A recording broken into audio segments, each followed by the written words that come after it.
2023 жылдын 1-апрелинен тарта автотранспорт каражаттарынын ээлерин жарандык укуктук жоопкерчиликтерин милдеттүү түрдө камсыздай турган мыйзам долбоору күчүнө кирет. Эгер өлкөдөгү айдоочулардын унаалары милдеттүү түрдө камсыздандыруу талабын аткарбаса жазага тартылат. Экономика министрлиги тараткан маалыматта тартип бузуулар кодексине ылайык анда жөнөкөй жарандарга 3000 сом өлчөмүндөгү айып пул салынса, юридикалык тараптарга 13 000 сом деп каралган. Автотранспорт каражаттарынын ээлерин жарандык укуктук жоопкерчиликтерин милдеттүү түрдө камсыздай турган мыйзам ОСАГО 2015 жылы кабылган, кандайдыр бир себептер менен жылдырып келатып, 2022 жылы нормативдик укуктук актылар даяр болуп, 1 январдан баштап 1 январь 2023 жылдан баштап бардык автоунаа ээлерине милдеттүү түрдө камсыздандыруу милдети жүктөлөт. Камчыбекова белгилегендей, үстүбүздөгү жылдын 1 январынан тарта лицензия берилген компаниялар өз ишин баштап, 13 январга карата 400 автоунаанын ээси камсыздандыруу полисин алган. Ошол эле учурда аталган мыйзам долбоору элге толук жетпей жатат деген нааразы пикирлер да бар. Бул маселе Жогорку Кеңештин кечеги жалпы жыйынында да көтөрүлүп сынга кабылган. Эл өкүлдөрү жарандарга так маалыматты жеткирүү талабын айтышкан. Анткени көпчүлүк айдоочулар камсыздандыруу боюнча таптакыр кабар жок.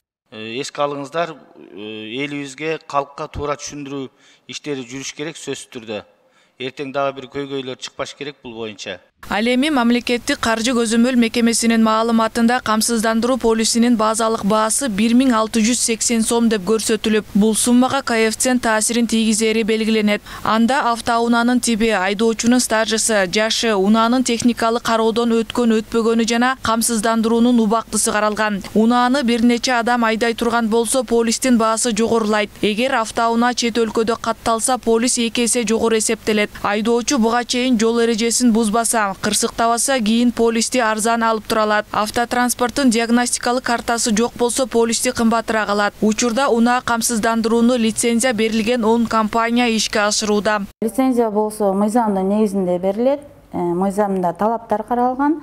Мамлекеттик камсыздандыруу компаниясынын филиалдары бар. Бардык айыл өкмөттөрүнө кайрылып, бардык маалыматты алышса болот автоунаа ээлери. Бул мыйзам негизи жабырлануучу тарапты коргогон мыйзам. Мыйзамда көрсөтүлгөндөй, полиси бар адам жол кырсыгынан каза болсо 300 000 сом, биринчи топтогу майып болуп калса 200 000 сом, экинчи же үчүнчү топтогу майып болуп калса 150 000 сомдон 100 000 сомго чейин берилет. Бала майып болуп калса 2 000 сом каралган. Полиси бар автоунаа кырсыктаса 150 000 сомго чейин төлөнөт. Биз лицензия берилген Арсенал Кыргызстан компаниясына кайрылганыбызда ишкана жакын арадан тарта жарандарды кабыл ала баштаганын билдирдим. Эгерде ошол айдоочу өзүнүн машинасы менен барып кырсыкка учураса, бирөөнү сүзсө же башка бирөөнүн мүлкүнө зыян келтирсе, биз ошол маалда камсыздандыруу компаниялар ошол жабырлануучуларга акча тарабынан жардам беребиз. Деген менен ОСАГО полисине ишеним артпагандар да жок эмес. Юристтердин айтымында баш мыйзам жарандарды мажбурлоого жол бербейт. Андыктан камсыздандыруу полиси тургундардын макулдугу менен ишке ашырылышы кажет. Казакстанда да мурнушунда ОСАГО полис киргенде, страховое обязательство киргенде, ушунда орто жолдон жана мошенниктер, посредниктер көп ушундайда колдонушканда, көп колдонушкан, көбүнчөсү төлөт албай ушундай алданып калып көп болушканда, ошондуктан да бир айта кетет элек, ушу ОСАГО полис алып атканда абайлап карап, жакшы карап, этиятташыбыз керек да. Эгер мисалы ДТП болуп 150 000ден ашып кетсе, калган суммасын өзүң төлөйсүң депчи. Аны үчүн азыр ОСАГО, аны үчүн дагы беркилер страховая компания төлөп бериш үчүн ДСАГО деп коет да. ДСАГО дополнительный алыш керек. Ошондо анан уже калганын өздөрү төлөшөт деген ошондой дагы нерселери бар да. Мындан сырткары каражат жеке компаниялардын капчыгына түшүп жаткандыктан, бизнеске жол ачылып жатканын айтат. Андыктан биз калаадагы айрым айдоочулардан ОСАГО полиси туурасында пикирин билип көрдүк. Ооба, бул жаңылыктардан угуп атам, бирок ал туура эле болчудай экен да, мисалы үчүн бирөө кырсыктап калса, тиги эме жасап берет экен да. Камсыздандыруу полиси деген жөнүндө бир угам радиодон, бирок толук маалыматым жок да.